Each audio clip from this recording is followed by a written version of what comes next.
Hello, everybody, and welcome back to Debate Hub. I am Chesh, your master debater, and welcome back. Today, we're going to talk about nuclear waste. So, related to fusion, related to fission, related to energy, related to basically everything under the sun, and kind of a little bit part of what the sun does, but that's okay. We're not going to worry about that. I've got Craig and Jordan with me. We are dealing with a little bit of a weird tech delay. We're going to go ahead and blame Elon Musk for that. So, I'm going to let Craig go first. Screw you, Musk. So we're gonna let Craig go first. Craig, do you want to introduce yourself, and why don't you do us a favor and tell us exactly what nuclear waste is and why it might be problematic? Hello, I'm Craig. On the YouTube channel FTF quite is going to be changed. Yeah, nuclear waste can be problematic because it's the byproducts of having nuclear energy. You have fuel rods that need to, once they're used, you have to, you can't just throw them away because they're still emitting radiation. You have to find ways to store them. There's the runoff from, the cooling mechanisms that you have to deal with. And there has been struggles in finding the correct long-term solutions, but it has come a long way, and especially in kind of the last 30 or 40 years, the developments of the way they're starting to first off, create new reactors with future storage of waste in mind, and the actual way of storing the stuff that we need to has advanced quite significantly. So it's basically the byproducts of the benefits of having nuclear power. It's great, but then, like anything, there's fuel, and sometimes when that fuel isn't doing its job completely properly anymore, you have to get rid of it safely. Thank you so much, Craig. I really appreciate that. Jordan, what are you thinking? Because America's having its time right now, and me and you talked about Project 2025. And one of the things in Project 2025 is kind of dropping a lot of money from a bunch of other projects and shoving it all into nuclear waste. What do you think about this? Well, before I answer that, I just want to say I am a nuclear engineer. And this is a rare situation where normally I'm like, I'm just a guy on the internet with a hobby. No, I actually know a little bit about this. I have a piece of paper that says I know this. Anyways, so I read through Project 2025, the parts about nuclear waste specifically. Yep. And the things they said are not out of line. They're not crazy like the rest of P2025. So what they said basically was that they wanted to restart programs to do long-term storage. But they wanted to privatize it, and they didn't really clarify what that was. So the one part for long-term storage is, of course, a good idea. They're talking about restarting the licensing for Yucca Mountain, which people might have heard that name. We can go into the mechanisms for how you do long-term storage if you'd like, but it's a solved problem from an engineering perspective. So we just have to do it. The problem, the warning flag is when they say, oh, we're going to privatize it. That is often used as code for we're going to let companies do whatever they want. And while the company I work for, I won't say which one, you could probably figure it out if you wanted to, I would like to think that we would still be responsible. History has proven time and again that if you just let companies do whatever is not good. Particularly in the long term. So now all three of us, for context, are from different countries. One of the reasons why we have lag is because we're from different countries. FTFE over on the other... Stupid globe. Stupid fucking globe, dude. If it was flat, this would be easier. Maybe? I don't know. So we've got... Jordan's in the States. We see the same satellite at the same time. I'm Canadian, and FTFE is over on the other side of the ocean. So all of our countries have different ways, because all of our countries, if I'm correct, and I'm pretty sure I am, we all use nuclear power. But we all just do different stuff with our waste. So what's the difference between, because you guys are the professionals. I won't be able to tell you because I bring professionals on. I'm not a professional myself. So what is the differences, do you think, between what the UK does and what America does, and the pros and cons? Well, honestly, I'm not really sure how America deal with their stuff. Sorry. No, it's fine. How about I'll explain what the U.S. does. Craig can tell me if that's the same as the UK, and then we can go from there. So what the U.S. does, the U.S. nuclear industry, unlike a lot of industries, we are required to pay for our product from cradle to grave. From the moment it comes out of the ground to its long-term storage solution, we, the companies, pay for that.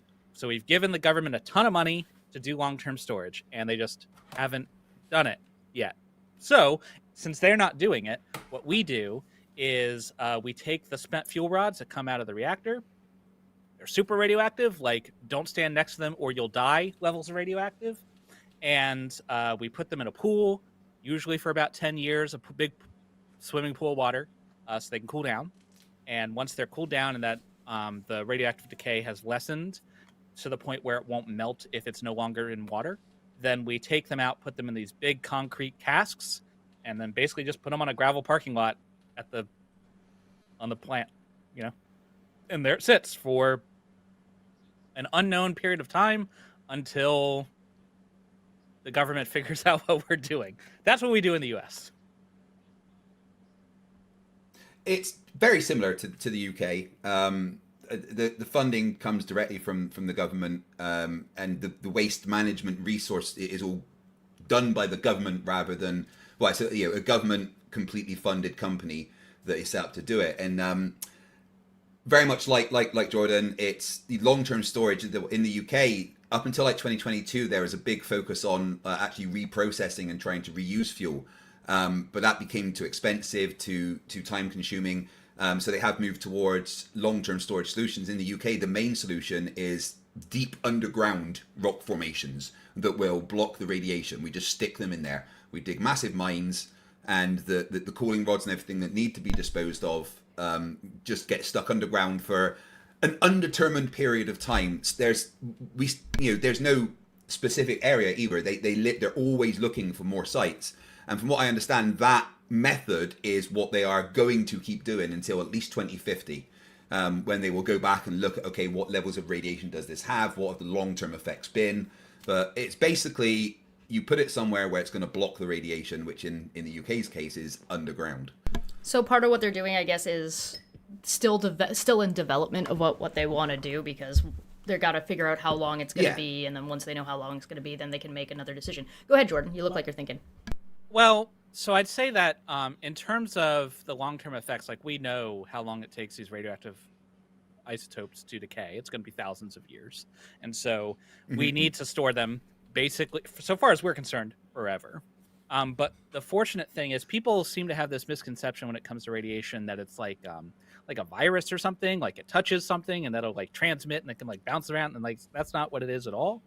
You've got the particle that is the radioactive, the atom will split apart, it'll do something, it'll spit something out. And as long as that atom doesn't move away from your storage location, then the radiation can't get very far. It'll be shielded by this large quantity of rock or whatever. So the concern with long-term storage is the radiation shielding. Obviously, that's important. But just as important is that water doesn't get to the fuel rods. And so if you want to see this storage solution done right, there's a facility in Finland that was completed. And basically, like Craig said, it's a mine. And so they have geological surveys to show that water doesn't get there, and it hasn't gotten there for thousands of years and won't for thousands of years more. And they dig these holes in the bottom of a mine shaft. They plop the container, which is it's a welded shut container with the fuel rods in it. They backfill the hole with clay because clay stops water, and then they backfill the whole tunnel with clay as they're filling it up. And so, in terms of like what we should do long term, if you do that, you're done. Like there's nothing else to do. It'll just sit there. Is there a concern for space in that situation? So, yes, in the sense that obviously it's finite space. However, uranium fuel is extremely energy dense. Like the amount of electricity it would take to supply you for your entire life, the spent fuel that would be generated by making that amount of electricity would fit inside a soda can. It's just not much. Another way to look at it, in the U.S. industry, we've been running plants since like the 60s. And if you took all of the spent fuel from every nuclear plant in the U.S. and stacked it up on a football field, because Americans will die before we use metric, it would be a football field 24 feet high, right? Football fields. Right, and that's an so that's, Deer. How many hamburgers? How many washing right. machines? So yeah, how many? Unreal. I need to know in cheeseburgers. Sorry. Yeah. How many Big So- Macs per meter? It's not that much compared to the amount of electricity we are generating. And while you do need to do work to like make sure your place is safe, it's not like deep holes in the ground are that hard to find. So it's not, you can't just put it anywhere, but I mean, we've got a lot of room before we need to worry about that. That's not the limiting factor.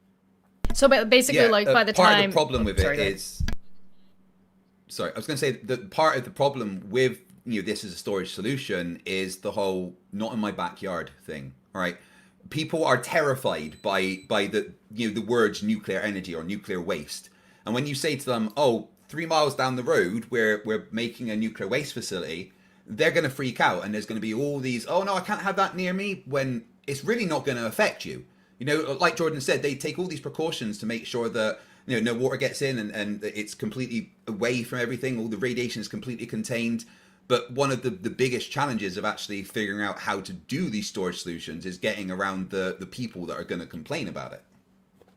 Is that like a factor of misinformation and a lack of education, do you think? Or do you think there's been like a lot of fear mongering around it, or? It's 100%. Yeah. You talk to people about nuclear power and yeah. Sorry, the lag. The lag is killing me. You go. You talk, yeah.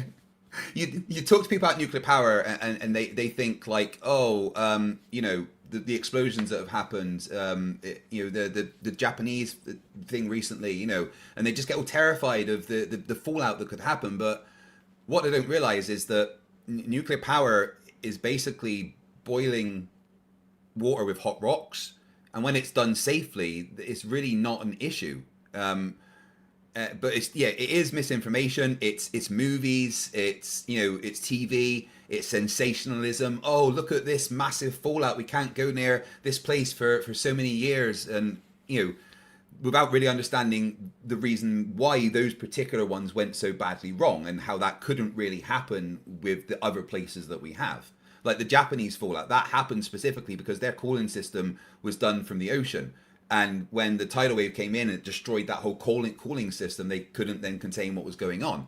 But that's not the case for most nuclear power. And people just see these, bad things that have happened. The tiny percentage of bad things that have happened around nuclear power, and they freak out.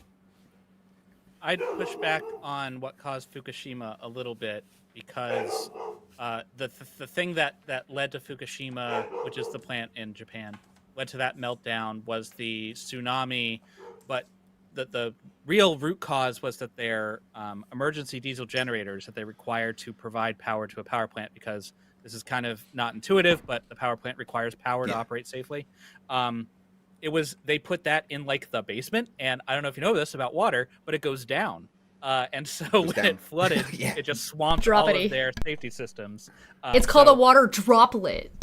Right. So it is related to the fact that they use cooling for the ocean because the ocean is right there. But so the flooding of that nature could happen anywhere, because you're going to need water to cool your plant, right?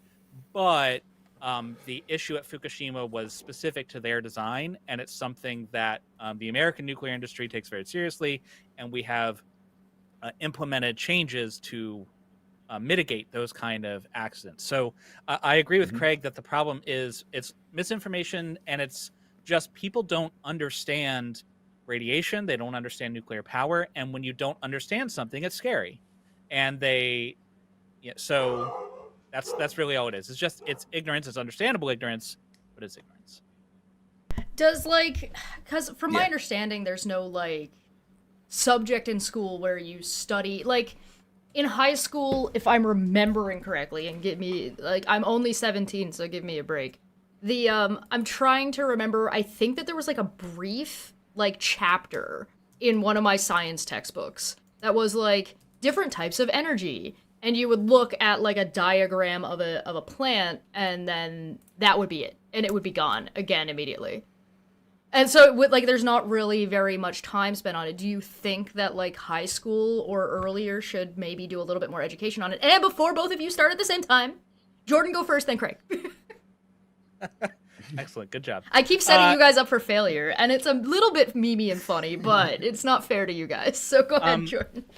So I can only speak for my particular locality because education in the U.S. is extremely fragmented and not very effectively run. But aside from that, the high school students in my area learn about radiation a little bit, but not very much. I think. So I don't know if just spending time on radiation itself would do it. But if they had like a segment on different power generation methods and how they work, that might be something that would work. I know I have gone into my local high schools and like, I was like, hey kids, I've got a Geiger counter and some uranium. You guys want to play with it? You know, to kind of like break the fear cycle. Did you ask permission? Yeah, I was invited into this high school. I didn't just show up with a chunk of uranium. Unlike a certain someone. Yeah, but I think that it's a failing of our education system, but also to an extent a failing of the nuclear industry in not educating the populace, and we're losing the PR war. I think things are coming around a little bit because the uber rich have decided they want to use power plants for their data centers. So if the uber rich want it, it's going to happen. But yeah. Yeah. Yeah, I don't think it's necessary to the kids have to learn a lot at school as it is, but what I think would be important is maybe to touch on the misinformation around things briefly. And I didn't really learn about the dangers of radiation and everything until I then went to college and then studied nuclear engineering through the Navy with my degree. But not everyone's going to do that at school, but I do think that schools should touch more on the misinformation around science that there is, not just nuclear power, but science in general. I mean, people get terrified about things like 5G because they don't understand that it's not a directed beam weapon. And there's a lot of science misinformation which catches on because of social media, be it around nuclear power, new antennas or satellites or whatever. And I would like schools to touch on the bits of science that are misinformation, and maybe that will spark an interest in people for then, oh, that's how it works, that's nice, I'll go and look into that further and do that at college. I think that that's actually a really interesting point. It's a different way of sort of attacking a larger problem rather than narrowing down to just the problem of misinformation about one particular thing. Just educating people on how to recognize misinformation, how to do research properly, how to recognize a good source or a bad source, etc., etc. You mean philosophy? No, we can't call it philosophy. Like, we need to call it something else. Oh, philosophy, to be fair, philosophy's got a bad rap for being hoity-toity, obnoxious, and it deserves it. That's fair. Some of it is. Some of it is. You guys should totally check out my philosophy show, by the way. That's on the first Saturday of every month. Segues. All right, so... I'd like to take this opportunity to maybe ask Jordan a bit more about the US waste management. The UK, for the majority of the nuclear industry, has had a major focus on reprocessing. What's the US's kind of focus been around that? Straight to jail. That is the US stance. Reprocessing is illegal. Really? Yeah, we are not allowed to reprocess our fuel. The NRC, it's just not allowed by regulation. Now, that's something that the NRC could change if they wanted, but as of right now, you can't reprocess fuel in the U.S. Has that always been the case? I don't know if it's always been the case. I'll look it up. Reprocessing fuel, right? I can't say for certain whether like a test reactor might be able to do it, like for non-industrial purposes, that I'm not sure on. But I know for the industry as a whole, the industry is not allowed to reprocess fuel. That's interesting. I mean, it's one of the more dangerous things around nuclear power. Reprocessing spent fuel, trying to extract the uranium and plutonium from that. It is one of the more dangerous things that you have to do if you are doing that. But so I understand why they would make it illegal. The UK kind of saw it as a way to reduce costs and not have to send as much to waste facilities for storage and that. But yeah, it became far too expensive, basically. It looks like Carter banned it. Okay, that tracks. That sounds right. Yeah. For the audience that may not know, what we're talking about is so you've got your fuel rods, which are uranium, some enriched amount. They go into the reactor. The uranium does its fission. We didn't really explain what that is. I don't know if people know how nuclear power works. Basically, atoms hit uranium, it splits apart, makes more neutrons hit uranium, it splits apart, kicks out more neutrons, and that repeats and does a bunch of heat.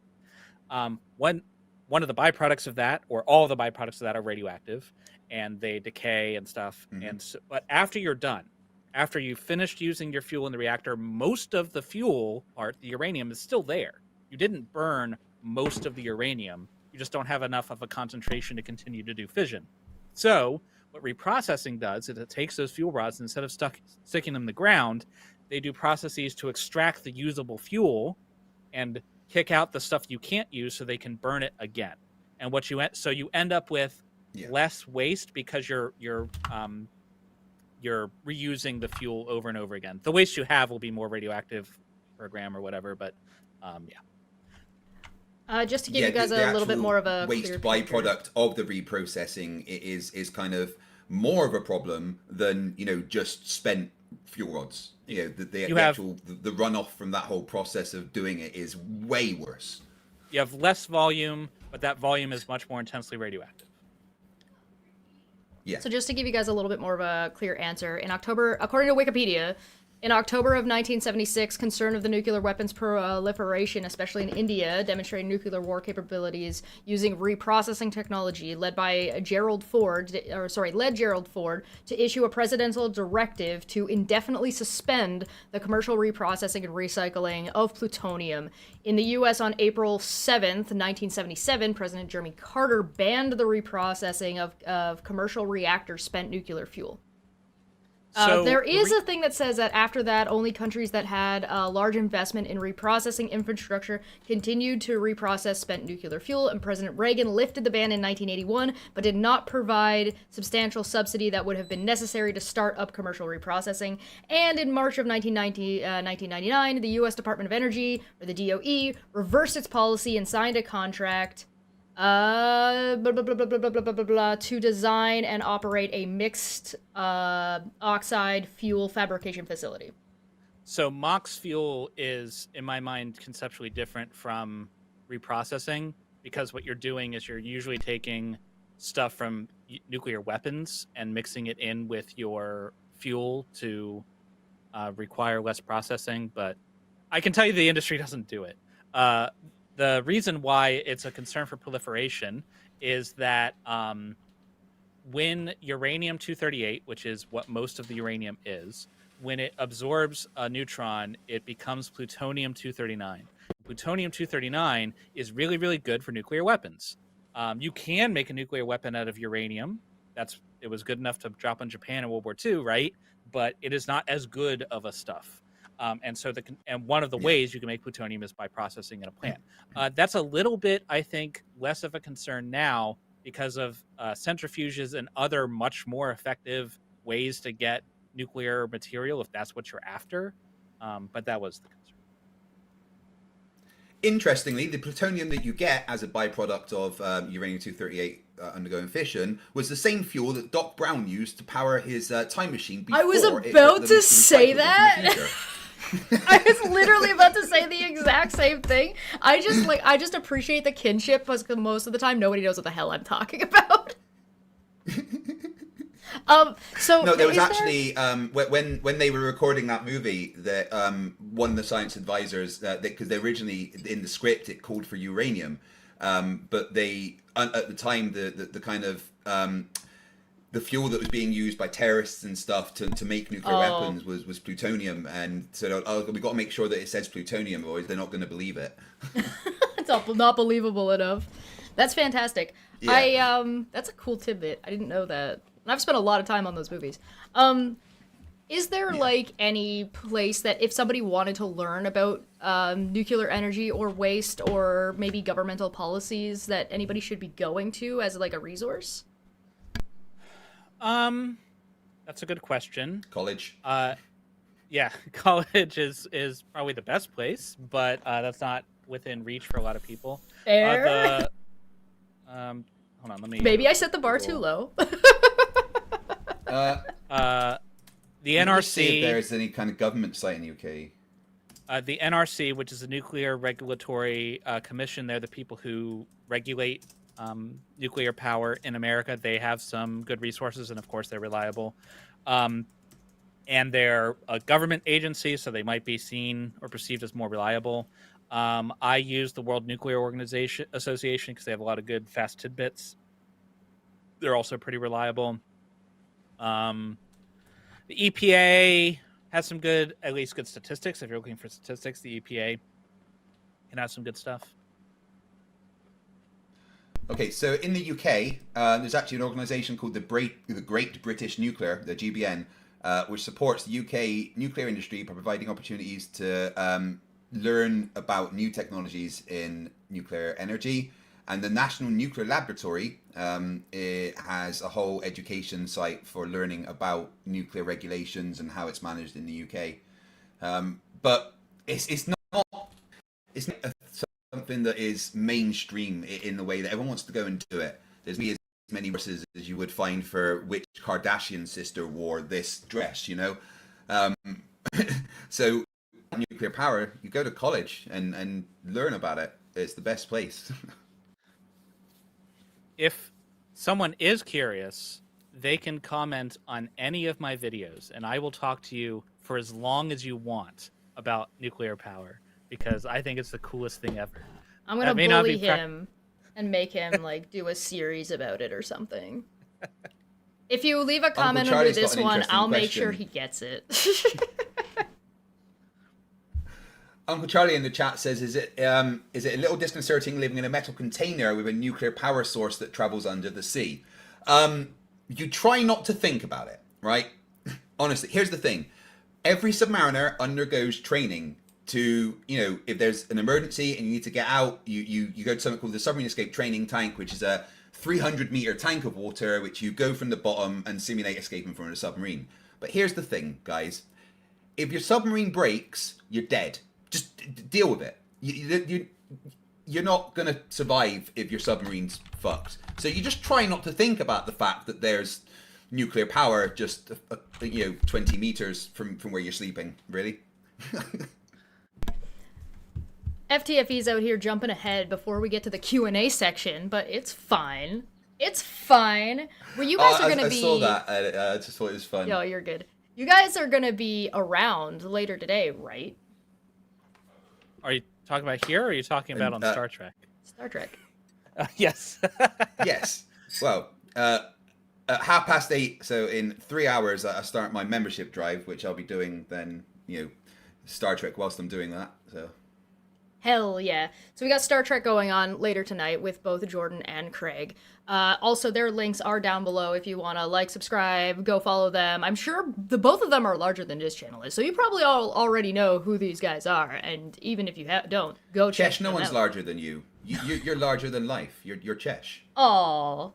I do wield a lot more power than my size would lead you to believe. You have a lot more connections than your subscriber count would seem to indicate. Thank you so much for joining us. We're going to move into our Q&A section. So you two, stay exactly where you are. Don't move. Thank you for joining us. If you're watching this at a later date, if you're watching this at a later date, the Q&A section might be gone. So, too bad.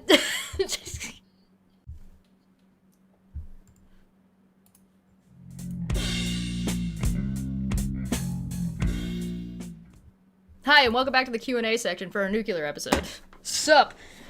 So the Q&A gets a little bit more loosey-goosey, so we can kind of drive off of topic a little bit better, but it helps keep the episodes a little bit shorter, as well as gives, a benefit for actually being here for the live. So, we have a couple of questions. Are you two ready? Yes. Born ready. That's an awesome picture. All right. Jason from the chat... I had a professional photo shoot yesterday. Oh! Was that like our first look at it? Yeah, I can show the rest later. Exclusive. Exclusive to Debate Hub. Jason from the chat asked, your thoughts on the French process of recycling. Do you guys know too much about that? Yeah, the French... No, not really. So the France is far and away the country that has invested most heavily in nuclear power. They decided that they wanted to be energy independent, and they basically went all in. They've got I forget the exact percentage, but it's upwards of 80% of their energy comes from nuclear energy. And they have standardized their plants, and they do reprocessing on an industrial scale. So that just shows how effective it can be if everybody gets together and decides we're going to do it. If America wanted to, we could do it. We have a clean, reliable, safe form of energy production that exists right now. And you've got one of the largest coastlines. Like, you know, the amount of the amount of like turbines and stuff that you guys could use, and you know, yeah, no, just dig for more coal. Sure, that works. I am a dwarf and I'm digging a hole. Low Energy Vid asks, does either of these gentlemen have opinions on how John Oliver tackled this subject? I watched the John Oliver episode, and I thought it was pretty good.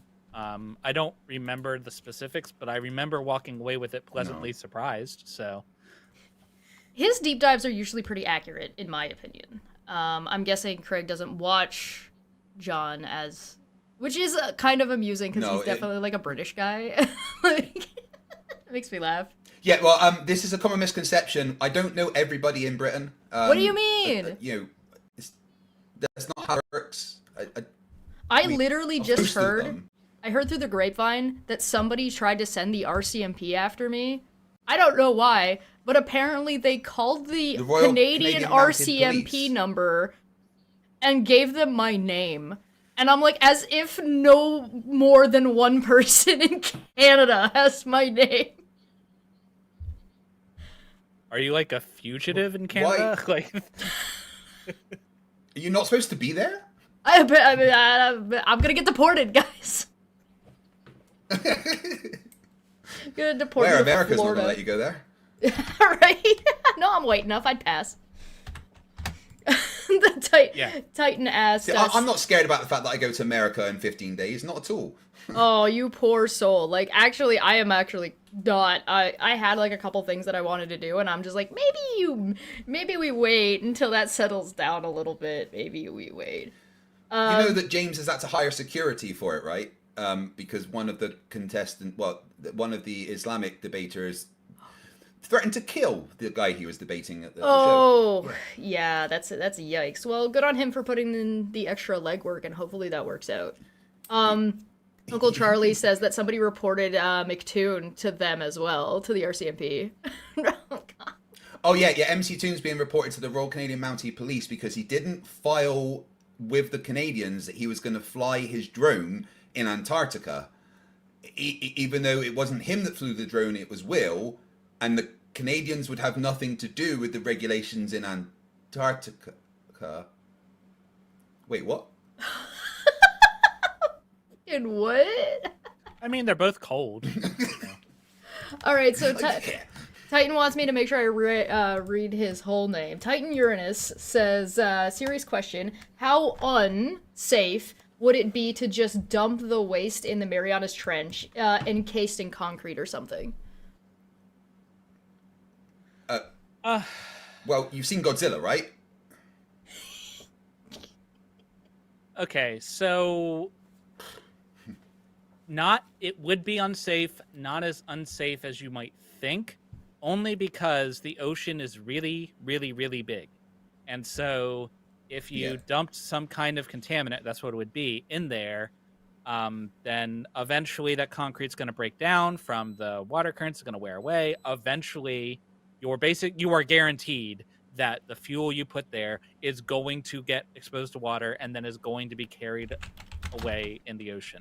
Now, I don't know enough about the currents around the Marianas Trench, so it would be more of a concern if for some reason there was a bias, so it would deposit its radioactive material like in a certain area as opposed to spreading equally. If it's spread equally, I mean, you shouldn't pollute, right? That's not good. We have better solutions, but like it wouldn't kill something immediately. It would kill the fish that like went down and cuddled next to the rods. Instead of Godzilla, we end up with a massive, like, terrifying angler fish and some crazy cuttlefish. Oh, God. See, it comes from the again, a bit of little misinformation. I've read an article about why don't we just do that, but and that it was based on because water is really good at blocking radiation. That's just something. Water is a really good thing for stopping and blocking radiation getting out. So they were like, oh, just stick it at the bottom of the ocean. There's lots of water, but like Jordan said, it's probably not just going to stay in that one place. If you had a completely secure way of making sure that those fuel rods were never going to be exposed to the water, then maybe it would be safe. But I don't think that's ever guaranteed because I feel like it ends up being like a Subnautica situation. Like, do you want Subnautica? That's how you get Subnautica. So the thing that the danger with radioactive waste is not the radiation per se. Not in the sense that people are thinking, because one super effective method of shielding is distance, because radiation goes equally in all directions. Contrary to what the Shroud of Turin people will tell you, it goes in all directions. And so if you double the distance, you quarter the amount of radiation you get. It's exponential. So if you want to shield yourself from radiation, right, the inverse square law. So just walk away and you'll be shielding yourself, right? The problem is that the uranium, if it doesn't stay there and it chases you, that's not good. That's what you're trying to avoid. And also, like, following me like it's Slender Man. With not talking about dumping in the ocean, but here domestically, that's why it's so important to keep it away from water, because the concern is that it will get into the water table, and then you might the plants and animals will take it into their system. And while you don't have distance shielding if it's inside your body, right? That's how you get bad cancer. That makes sense. Mr. X and possible superheroes. Mr. X is asking, will FTFE, will you do push-ups? You seem to like them. I guess so, because I just got suspended from my gym. Like right now? Is that what that message was? No, well, about an hour before I started this, I got the email saying I was suspended from my gym because I politely asked somebody why they were parked in the disabled space without the disabled parking badge. Oh, no. And he said, well, I'm autistic, I can park there. And I was like, with all due respect, that doesn't entitle you to use that space. It's for physically disabled people that need that. Could you please move your car so that we could park there? And he started shouting at me and started crying because he was autistic. So I was like, look, okay, I'm just going to go away, have a nice day. And then I got an email today saying that I was abusive and aggressive and I'm now suspended from the gym. As someone who's autistic, autism doesn't stop me from being able to walk. It's the two are not in any way related, right? So yeah. I'm not ever going to say that autism isn't a legitimate condition. Of course it is, but even if you're disabled in the UK, to use disabled parking spaces, you have to be granted by the government the right to buy a badge. Right, so I've paid for my blue badge because the government said that I'm allowed one. So if I park in a disabled parking space, a traffic warden will know not to give me a ticket. But this guy's under the impression that just because he's autistic, he can park wherever he wants, and that's going to get him in trouble. Well, new gym, I guess. This is apparently we've learned the best way to actually get a gym to stop taking your money. Yeah. Be polite about the disabled parking spot.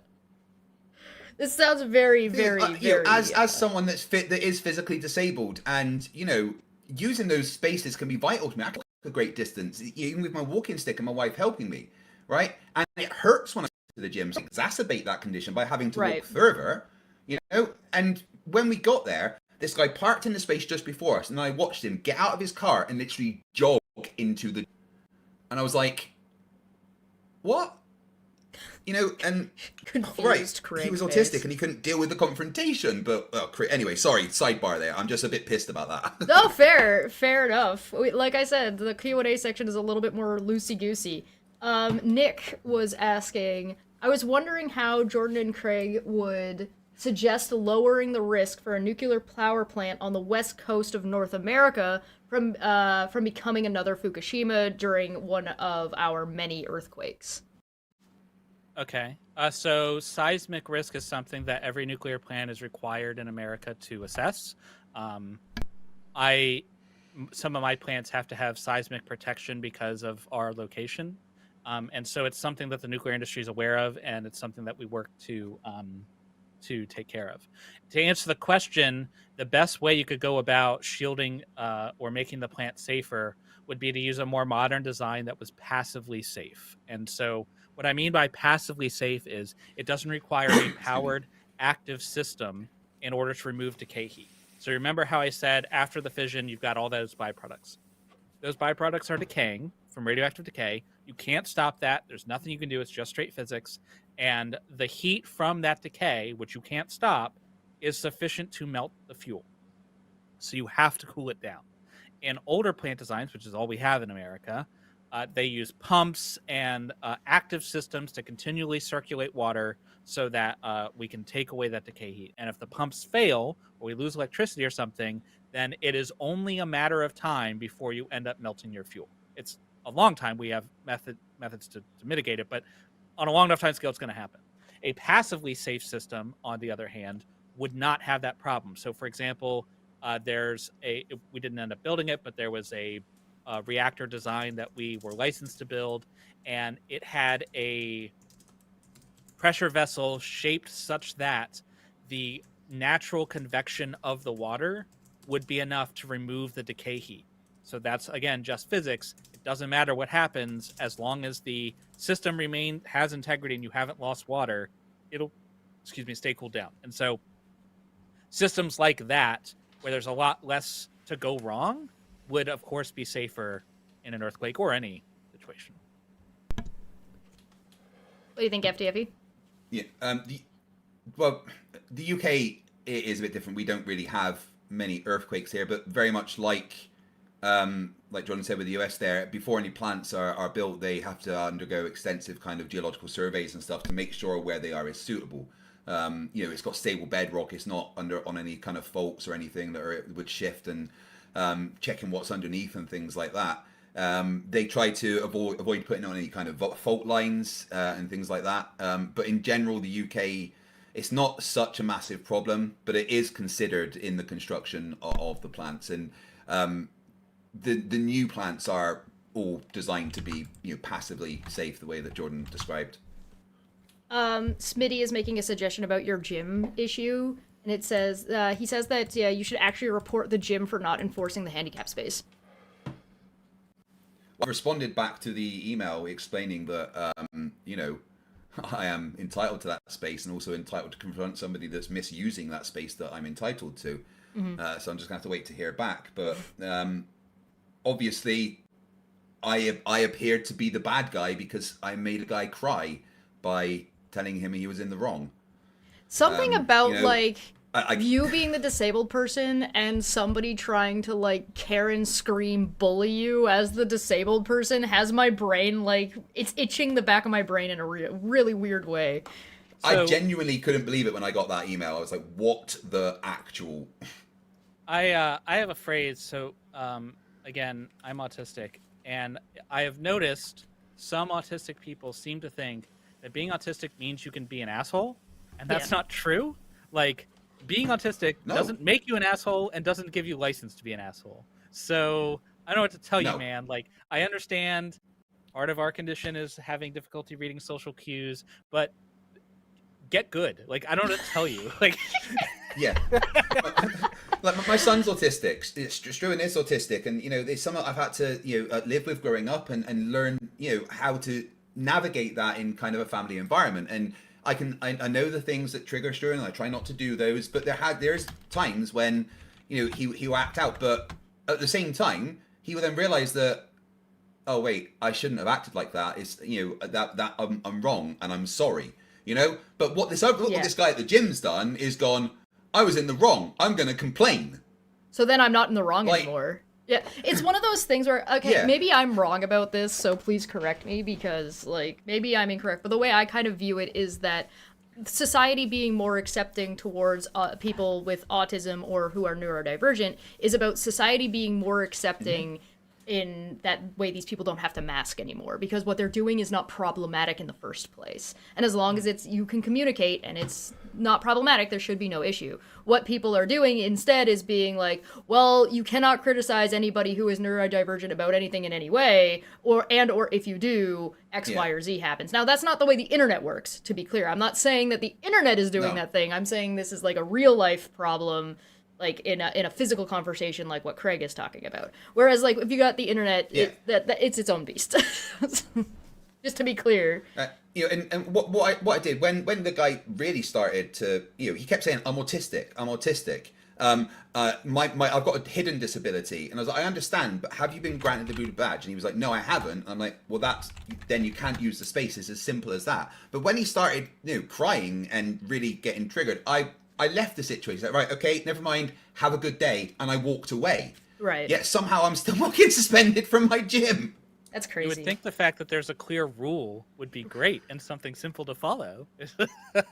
Go figure. Okay, so back at the topic. Low Energy Vid says, okay, so I got a question. Germany shutting off their nuclear sites. What was the logic behind it? I heard it was 1 part Greta and 1 part bad timing, thinking Russia gas was the way forward.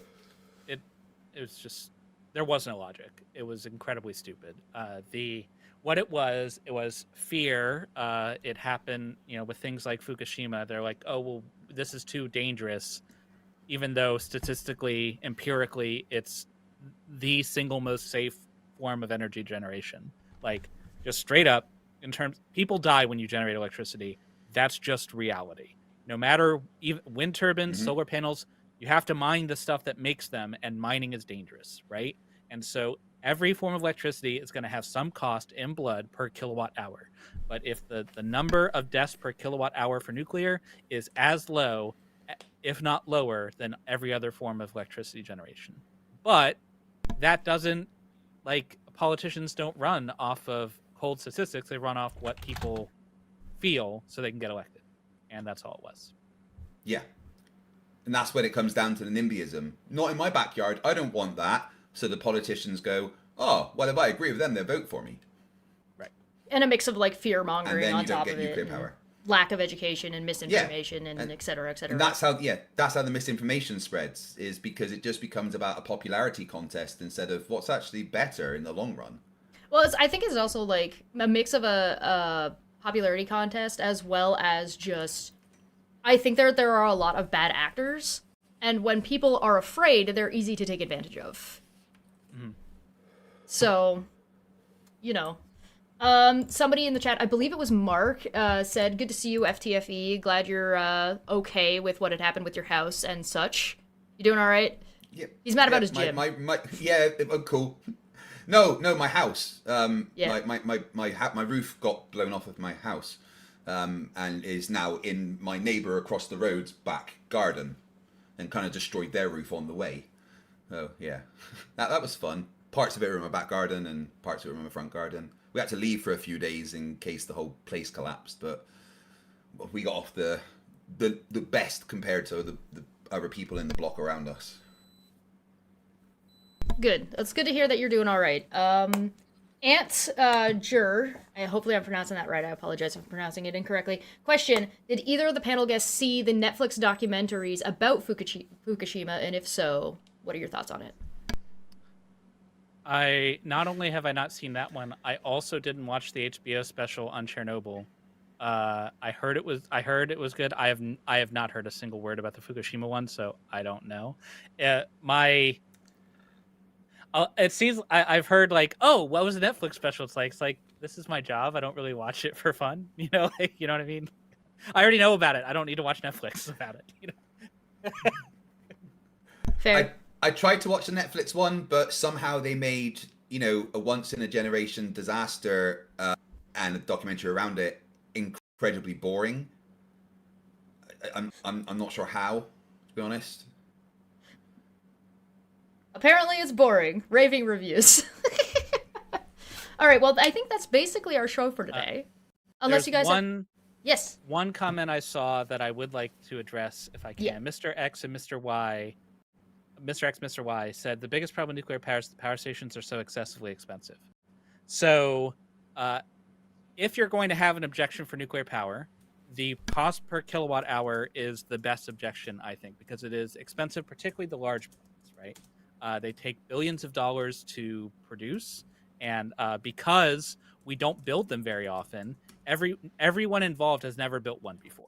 So each one may as well be the first one ever, right? You don't get that learning curve. And so if we were to build them more frequently, that cost would go down. But it is fair that it is expensive, even if it does have a lot of benefits. And anyway, I won't go into the reasons why I don't think that statistic is correct. But we do have a potential solution, which is small modular reactors. SMRs are reactors that are small. They are not the 1,000 megawatt behemoths that we usually build. They are much smaller reactors. They are modular in that they are built in a factory and then shipped in pieces that you can assemble on site. And so the idea is that you can take advantage of those sort of optimizations, and it will be much cheaper to build, both in an absolute cost, like the capital cost will just be lower because it's smaller, but also because we can gain the efficiencies of building a lot. Now, that's the promise. We have not yet built an SMR yet, but I think that is the next best hope for the nuclear industry is SMRs. Yeah, I was actually going to mention SMRs as that's where the UK is looking at going. Rolls-Royce in the UK are the ones that are looking at how to develop and mass produce SMRs, because it would make the whole process a lot more efficient. Imagine factory producing costs compared to the cost of just making the prototype and stuff. Yeah. Once you've got the foundation there to build it en masse, it becomes a lot cheaper. But like America, they haven't actually done one yet. But Rolls-Royce, I think within 4 years, they plan to have a viable product. It's very cool. There's a lot of cool things you do with it. You can take out a coal plant and put an SMR there and reuse all of the electrical grid equipment. You can scale up, so not everywhere needs a 1,000 megawatt reactor. They can make a nuclear site, put a 300 megawatt reactor, and then in 10 years, when they decide they need another one, just buy another one and put it right next to it, right? There's a lot of cool things you can do with SMRs. Hopefully they pan out. I think America will start getting them in the next 10 to 15 years, and we'll see if it works out.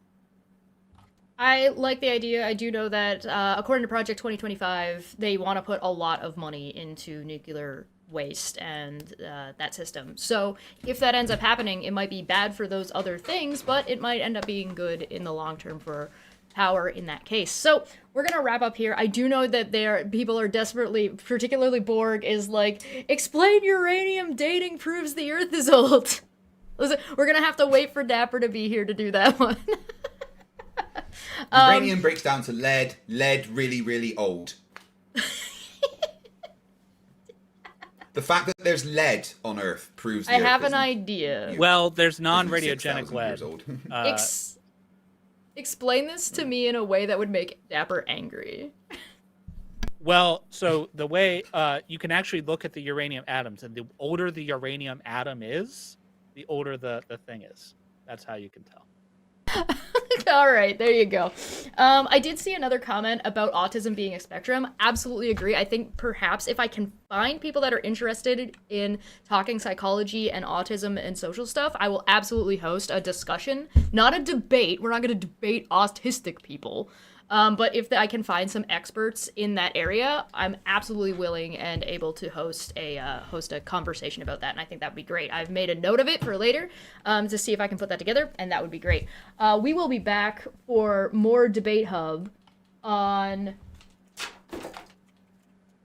Friday with the Volcano Show with Manya and Landon, and that will be the first one, and that's going to be hell of a lot of fun, so make sure you join us for that. If you want to learn anything about volcanoes, there is a massive playlist that spans like 1.5 to 2 years of everything you need to know about volcanoes. We've been tracking Madam Pele over in Hawaii, and she's been dancing. So we're going to be talking about that. But Craig, Jordan, where are you guys at? Craig, go first, then Jordan. What are you guys up to today? Or coming up? Well, I am about to start a membership drive stream where the stream starts at 1 hour on the clock, and every new member or upgrade or gifted member adds 3 minutes to the clock. The last time I did this, I didn't get to go to bed for about 70 hours. So we'll see how it goes this time. That's always fun. And of course, on the 14th, 15th, and 16th, I will be over in New Jersey for DebateCon 5, debating Andrew Wilson and Alex Stein. How do you debate Alex Stein? It's about moon landings, so I'm just going to kind of laugh at him a lot, really. Good. That's kind of his shtick. Go ahead, Jordan. What do you got going on? So last night I did a live stream talking about the Mel Gibson Shroud of Turin thing on Joe Rogan. I said at the beginning of the year that I'd be doing less Shroud of Turin content, and it is less. I did one in like a month, so I'm getting better. I can stop anytime I want. Also coming up, I'm going to be talking to Trolley Dave, who I think was in the chat, about philosophy. We're going to be talking about evidence and what it is, and how you can tell, and like the whole like extraordinary claims require extraordinary evidence. Is that true? The answer is yes, but why is it true? And then later this month, or next month rather, I will be going on with Dr. Dan of Creation Myths to talk about trans people and how they're real, and it's a biological fact, and people who tell you different are lying, bigoted people. So don't do that. Fantastic. The first Saturday is also our philosophy show over here at Debate Hub. Thank you so much for joining us. This has been a hell of a lot of fun. Make sure you if you're catching the replay, make sure you catch it soon before the Q&A session is gone. We're going to get out of here, and we will see you guys next time. Have a good day, everybody. Like, share, subscribe. Bye!